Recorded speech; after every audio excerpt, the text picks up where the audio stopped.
What's going on, YouTube? Retro games. That's the topic of discussion today is retro games.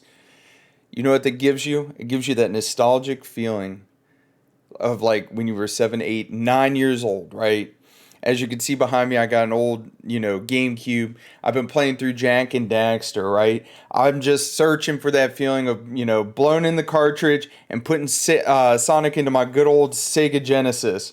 I just, that retro feeling of, being able to eat your pizza in the middle of the night, drinking your Mountain Dew, staying up past midnight with your buddies, playing Super Smash Brothers on the N64, and not getting yelled at by your mom.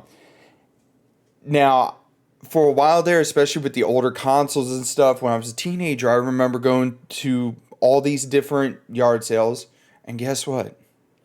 I was able to buy these consoles $10, $20 with all the cables, the controllers, the games, and nobody ever batted an eye. Well, about 4 years ago, I'm telling you right now, it was about 4, maybe 5 years ago, all that changed, right? These mom and pop stores started popping up, especially here in the Central Valley of California, all around me, popping up, and they started selling retro games. And people I work with are like, yo, I'm going to go get an N64 so I can play GoldenEye, so I can play Perfect Dark, right? And right around that time is where everything started changing, and the resellers really got out there. They started pounding the pavement, going to garage sales, going to yard sales, going to secondhand stores, and fighting over these like secondary markets to get games and stuff. It was a dog eat dog world, and it still is. A lot of people are out there trying to get stuff that they can buy, right? Well, it changed again. It was roughly 2020. Online retailers started popping up.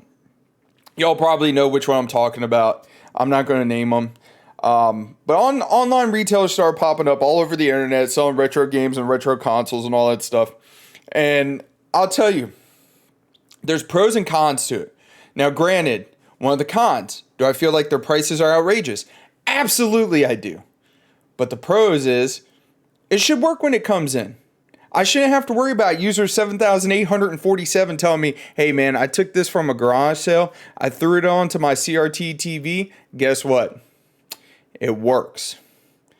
So then you gotta, wait for it to come in. Once it comes in, then you gotta plug it in and test it and make sure it works. And it's just pure convenience, which comes to my second pro, is it's just pure convenience to just be able to go buy it now for a premium. I will admit that, for a premium, and that it's going to work. And you're going to have 3, 6, 12 months worth of warranty on said item. I mean, like I said, it gives you that peace of mind saying that it's going to work, and that you should be able to cash in that warranty if it stops working.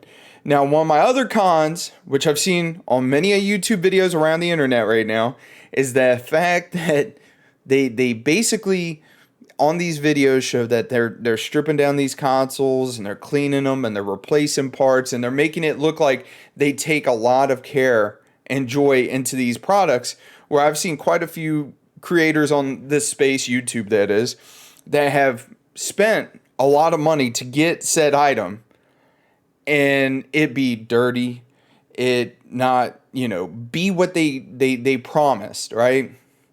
It's just one of those things. It is what it is, especially when it comes to those online retailers. If you don't want to buy it, don't buy it.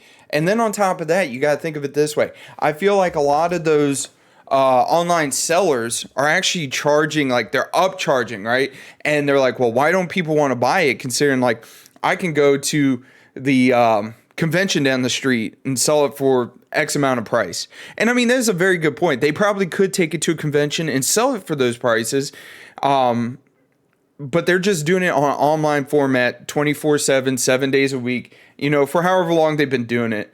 I've also noticed that a lot of mom and pop ones, especially around here, because like when I went and I got that GameCube, I went and I looked at a couple games to go get for it, and guess what? I had to trust, user 7,387 telling me that they received it, they tested it, and it works perfectly fine. Because I could get the game off of eBay for half the price that the mom and pop one was trying to sell it for me. Perfect example of that was I was looking for lollipops and chainsaws. And guess what? The only two consoles you can get lollipops and chainsaws on was the PS3 and the Xbox 360. They never made it available for the PC, for any other console, any other way to play it, right? So I called the mom and pop store that's down the road from me, and I was like, hey, I'm looking for lollipops and chainsaws. And the guy's like, oh, yeah, I got a disc only, and it's like $90 for the PlayStation 3.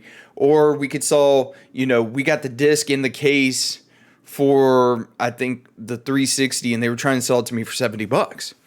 And I was like, ooh, yeah, man, I'm gonna have to pass on that. And the next day I bought it on eBay, right, for $20, complete in box.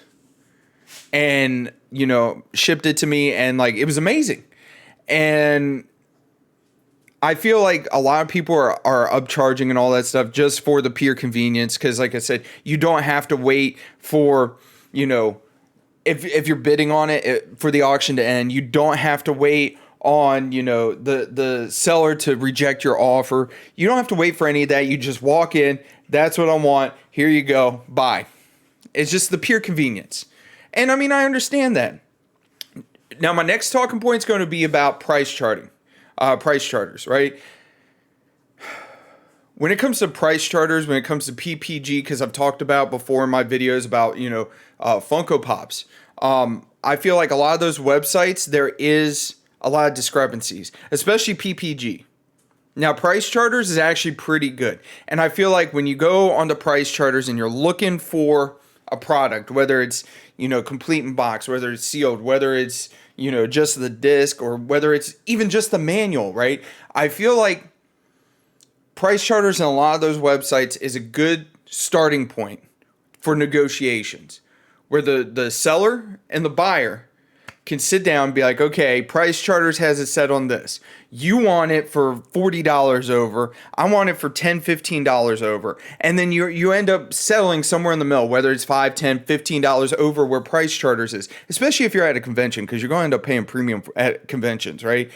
I feel like a lot of places take price charters as like gospel. I will not go under that. No, I feel like it is a good starting point for negotiations, and the negotiations between the buyer and seller, and then you guys can find a point in the middle to, say both the buyer and the seller doesn't feel like they got ripped off. Now, granted, I feel like there's going to be a loser here, because I feel like the prices have come down quite a bit, and that the market is on a downward trend. But this is just a topic of discussion. Like, you need to be able to negotiate and find a place, like that common ground in between A and B. I just thought I'd make this video because I've seen a lot of people making videos about it. This is just my 2 cents into it. When I was younger, my mom used to take me to secondhand stores. My mom used to take me to garage sales. My mom used to take me to a lot of places, and, negotiations and a lot of, going back and forth. Like, I haggled a lot. And, yeah, it's just my 2 cents. And that's how I feel about the retro gaming market. I feel like it's something that you really need to preserve, especially for future generations. It's an art form, especially the older games. It's just one of those things, man. Like, you just got to be able to get your collection, whether you're a collector, whether you're a buyer, whether you're a reseller, whatever, right? Because the retro market is definitely a reseller's market, and be able to share it with everybody. Now, do I feel like some of these guys want to share it? No, I understand they have overhead, but it is what it is. Just let me know your thoughts down in the comment section, and let me know if I could do this any different. But until next time, y'all take it easy. I'll see you.